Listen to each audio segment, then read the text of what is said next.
Welcome দর্শক। তো আপনাদের সকলকে আবার একবার স্বাগত জানাচ্ছি এই চ্যানেলে, রাজেশ কুমার বাংলা চ্যানেলে।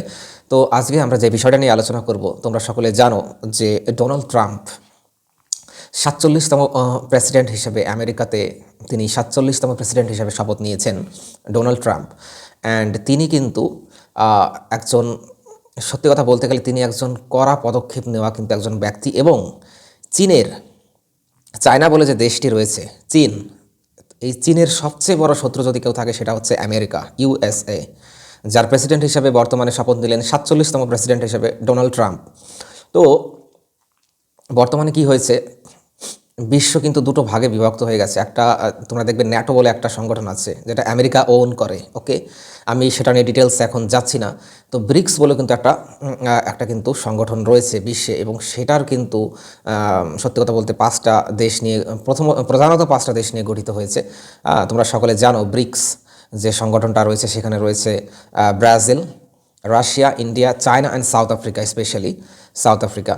তো এই পাঁচটা দেশ নিয়ে কিন্তু ব্রিক্স গঠিত হয়েছে, এবং পরবর্তীতে এই ব্রিক্স দেশগুলোতে আরও পাঁচটা দেশ কিন্তু অ্যাড হতে চলেছে, বা অ্যাড মানে প্রধানত না থাকলেও মানে তারা কিন্তু অ্যাড হয়েছে, ঠিক আছে। তো বর্তমানে ব্রিক্স দেশের সংখ্যা কিন্তু পাঁচটা নয়, বর্তমানে ব্রিক্স সম্মেলন বা ব্রিক্স যে সংগঠনটা রয়েছে তার দেশের সংখ্যা কিন্তু 10টা। সেটা কি কি? ওই পাঁচটা বাদে যে এক্সট্রা হয়েছে সেটা হচ্ছে ইউএই, ইউনাইটেড আরব আমিরাতস, তোমরা সকলে জানো ইউএই যে দেশটা রয়েছে, Iran, Ethiopia, Egypt and Indonesia, okay. তো এই পাঁচটা দেশ টোটালি পরে অ্যাড হয়েছে, তো টোটাল হয়েছে 10টা দেশ, ব্রিক্স সম্মেলনের বর্তমানে 10টা দেশ, ওকে। তো ডোনাল্ড ট্রাম্প কিন্তু একজন ব্যবসায়িক লোক, তোমরা জানো, এটা বিজনেস মাইন্ডেড মানে একটা লোক সে, ডোনাল্ড ট্রাম্প। এবং ডোনাল্ড ট্রাম্প কিন্তু আমেরিকার স্বার্থ তো দেখেই, মানে প্রত্যেকটা প্রেসিডেন্টই আমেরিকার স্বার্থ দেখে, যারা আমেরিকার প্রেসিডেন্ট ইতিপূর্বে হয়েছে। বাট ডোনাল্ড ট্রাম্প তিনি কিন্তু একজন বিজনেস মাইন্ডেড লোক, এবং সে কিন্তু সবসময় আমেরিকার ইকোনমিটাকে স্ট্রং করার জন্য তিনি কিন্তু কাজ করে থাকেন। আমেরিকার ইকোনমিটা কিভাবে বুস্ট হবে, আমেরিকার ইকোনমিটা কিভাবে মোর স্ট্রং হবে, আরও কী করে স্ট্রং হবে, বিজনেস বা এন্টারপ্রেনিউয়ার বিজনেস বা ইন্ডাস্ট্রি তুমি যাই বলো না কেন, সেগুলো আমেরিকাতে কী করে নতুন করে আসবে, নতুন করে কী করে তারা সেখানে তাদেরকে বুস্ট করবে, সেক্ষেত্রে ফুল সাপোর্ট দেয় কিন্তু এই ডোনাল্ড ট্রাম্প। ডোনাল্ড ট্রাম্প এমন একজন ব্যক্তি, সে কিন্তু এসে ইসরায়েল এবং যে হামাসের মধ্যে যে যুদ্ধটা চলছিল সেটা কিন্তু অনেকটাই থামিয়ে দিয়েছে, বা আর হবে না বললেই চলে, ঠিক আছে। এমন একটা লোক, ঠিক আছে, সে চায় না এইভাবে মানে যুদ্ধ হোক, বাট সে কিন্তু এখন যেটা প্রথম কাজ করার চেষ্টা করছে সেটা হচ্ছে ব্রিক্স যে দেশগুলোর কথা আমি বললাম তাদের বিরুদ্ধে একটা হুঁশিয়ারি তিনি দিয়ে দিয়েছেন। যে তোমরা সকলে জানো বিশ্বের সমস্ত যে ট্রেডগুলো হয়, সব দেশের সঙ্গে সব দেশের একটা ট্রেড হয়, ঠিক আছে, বা বাণিজ্য হয়। তো সেগুলো কিন্তু সেই বাণিজ্যগুলো বা ট্রেডগুলোর কিন্তু মাধ্যম হয়ে থাকে ইউএস ডলার, অর্থাৎ ইউএস ডলারে কিন্তু লেনদেন হয়, ইউএস ডলারে কিন্তু লেনদেন হয় বন্ধুরা বা দর্শক, তোমরা সকলে সেটা জানো। তো এই ইউএস ডলার সেই কারণেই কিন্তু এত স্ট্রং, ওকে। তো ইউএস ডলারটাকে কিন্তু রাশিয়া চাইছে ব্রিক্স যে দেশগুলো রয়েছে, বা তারা আলাদা করে ইউএস ডলারের বিপক্ষে আমরা কিন্তু একটা কারেন্সি আনবো, এটা রাশিয়া কিন্তু বলেছে 2023 সালে। তোমরা জানো 2023 সালে ব্রিক্স সম্মেলনটা হয়েছিল সাউথ আফ্রিকাতে, এবং সেখানে রাশিয়া এই কথাটা তুলেছিল যে আমরা আমাদের যে ট্রেডগুলো হয় সেটা আমরা ডলারে করব না, আমরা সেটা আলাদা একটা কারেন্সি আনার চিন্তাভাবনা করছি বা করব।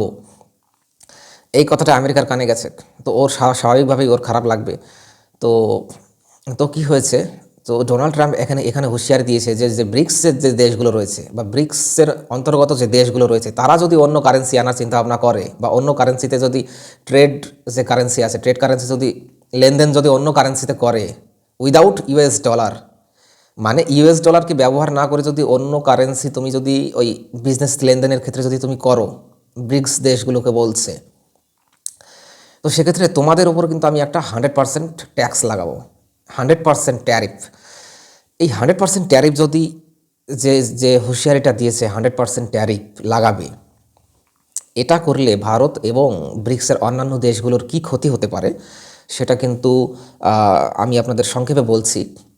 যে তোমরা জানো যে ইকোনমিক সুপার পাওয়ার কিন্তু ইউএসএ, এবং তার সঙ্গে কিন্তু প্রত্যেকটা দেশের একটা ট্রেড হয়, এবং স্বাভাবিকভাবেই ইন্ডিয়ার সাথেও একটা ওর ট্রেড হয়। লাস্ট টাইম তোমরা জানো 41 বিলিয়ন ডলারের একটা এক্সপোর্ট হয়েছে ইন্ডিয়ার সাথে আমেরিকার, মানে ইন্ডিয়া এক্সপোর্ট করেছে আমেরিকাকে।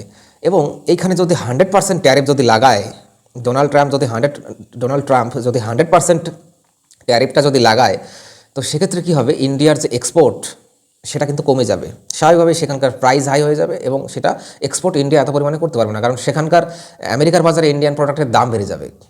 এটা আমি একটা এক্সাম্পল দিচ্ছি, আমেরিকানের বাজারে বা আমেরিকান মার্কেটে ইন্ডিয়ান যে প্রোডাক্টগুলো রয়েছে সেগুলোর দাম কিন্তু হিউজ পরিমাণে বেড়ে যাবে, এবং স্বাভাবিকভাবে সেখানকার মানে ভারতবর্ষের যে ইন্ডিয়ান যে প্রোডাক্টগুলো রয়েছে সেগুলোর বিক্রিবাট্টা কমে যাবে। এটা একটা এক্সাম্পল দিলাম, এটা সমস্ত দেশের ক্ষেত্রেই ঘটবে যদি ট্রাম্প যেটা বলেছে যে 100% ট্যারিফ সে লাগাতে পারে, যদি ব্রিক্স দেশগুলো যদি অন্য কারেন্সি আনার চিন্তাভাবনা করে।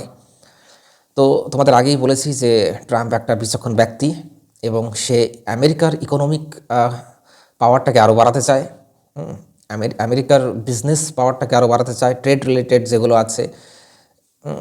সো এই সম্বন্ধে আমেরিকার এই ডোনাল্ড ট্রাম্পের এই হুঁশিয়ারির সম্বন্ধে দর্শক আপনাদের কি মতামত সেটা আপনারা কমেন্ট বক্সে জানান, এবং পাশে থাকুন রাজেশ কুমার বাংলা এই চ্যানেলটার। তো ফলো করুন এবং শেয়ার করুন। ওকে, দেখা হচ্ছে নেক্সট ভিডিওতে।